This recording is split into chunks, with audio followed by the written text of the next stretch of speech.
Good morning. In this video essay, I'm going to talk about what the mind is. If you, like me, were led or perhaps driven to find healing in order to quiet that noisy little voice in your head, that noisy little voice that drives you crazy by its nonsensical chattering, that non-stop yapping, like your neighbor's dog that won't stop barking day and night, goes on and on and on. How to quiet that mind. If you, like me, are on a quest for more peace and equanimity, and you want to untangle the complexities of that noisy mind, and more specifically, your noisy mind, if you want to understand this great mystery that we call consciousness and life, and you want to understand what the mind is and who you are, well, then this little video may be a start. It's an overview and an introduction to what the mind is. And it was Charles Berner who taught this to me.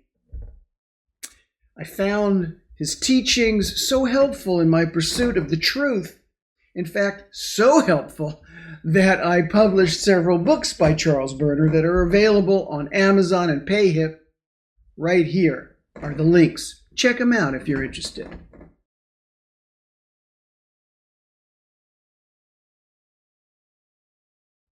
Now, the first thing that Berner cautions when studying what the mind is that studying the mind may cause you some irritability. Now, why is that? That's because the mind is involved in this process of having itself described.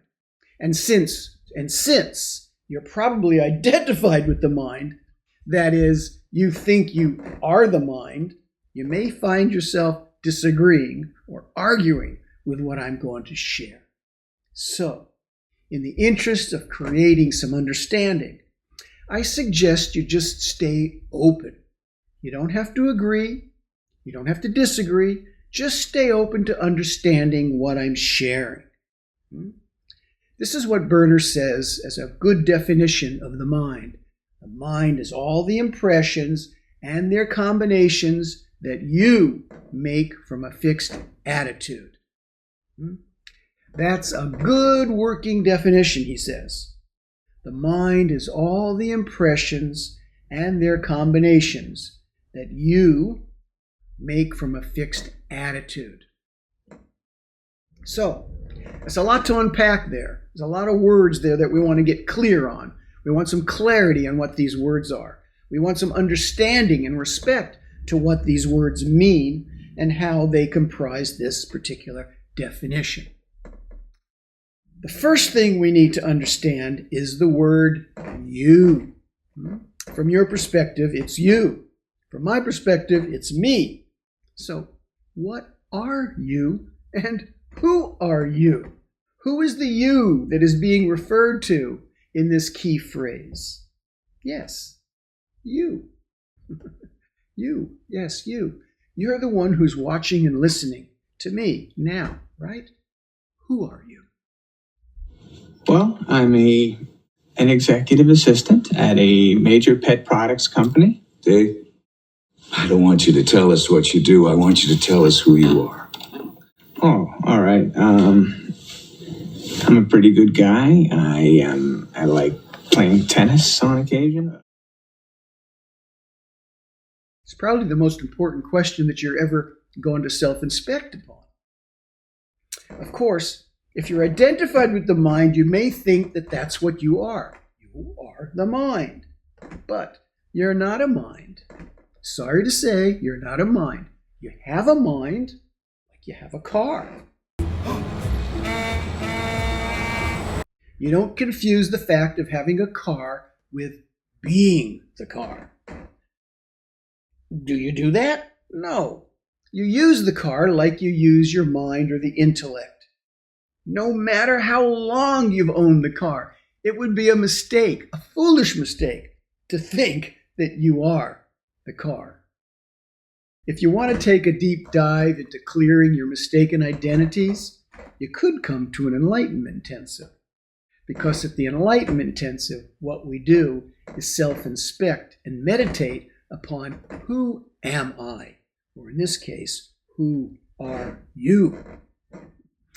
That self-inquiry, that's what we do at enlightenment intensives. And these intensives are held all around the world. We self-inquire on who and what you are. That is, you take a deep dive into untangling the confusions, the complexities, the uncertainties of who and what you are and what life is. What is this thing that you're in? What is this? That's what we do at the Enlightenment Intensive. We contemplate. And it's not an intellectual pursuit. It's not about information. This essay is about information. It's about the information about what the mind is.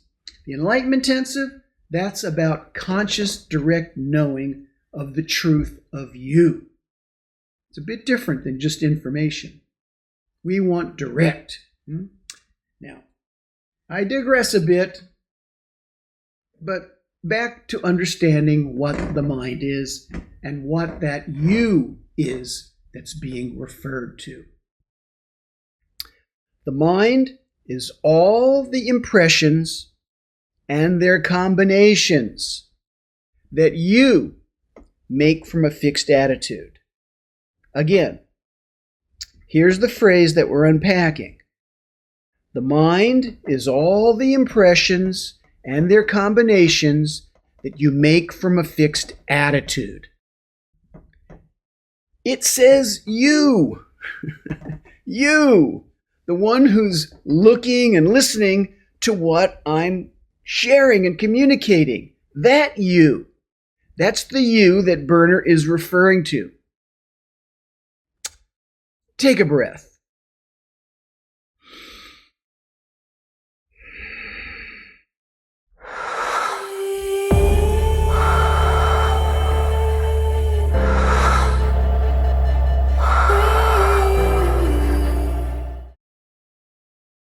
We've come to the end of part 1. In part 2, we'll continue diving deep into what the mind is. I'll see you there. Thank you for listening.